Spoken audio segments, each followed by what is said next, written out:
بسم الله والصلاة والسلام على رسول الله صلى الله عليه وسلم. waxaadna u beeraha TV si aad uga bogato barashada cilmiga beeraha.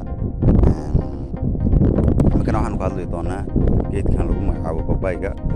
Babaygu wuxuu ka mid yahay fruit trees-ka ama geedaha loo yaqaano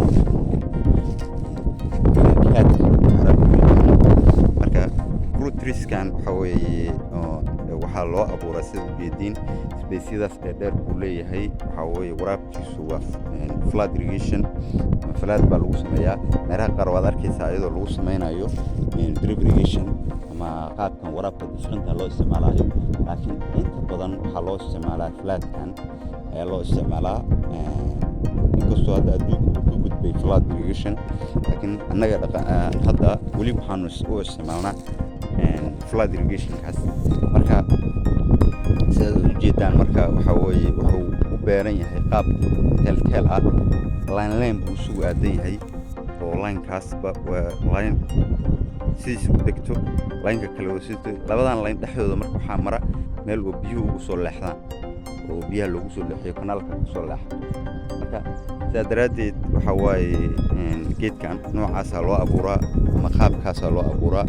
marka markaan u fiirsano wuxuu u baahan cudurrada ku dhaca waxaa ka mid a baashaan la yidhaha tuutaha ama soomaalida u taqaano malabisada ayaa miraha meelaha ay uga dheganta uga dhacdo. marka insecticide-ka loo isticmaalaa ama baalkan oo cayayaanka ka hortaga ayaa loo isticmaalaa.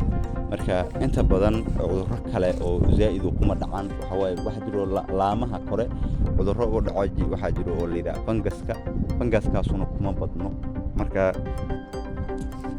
inahaas ayaan cudurradiisana kusoo koobaynaa. marka geedkan food ahaan sidee loo cunaa?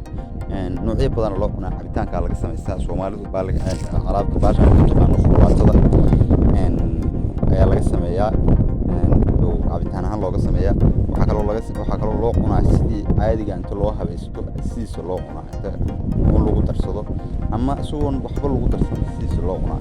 marka wuxuu ku jira adiga geedahaas faakaadka oo loo cuno qofku marka inuu rabo inuu iska baashaalo oo soo cunto culus oo soo cunin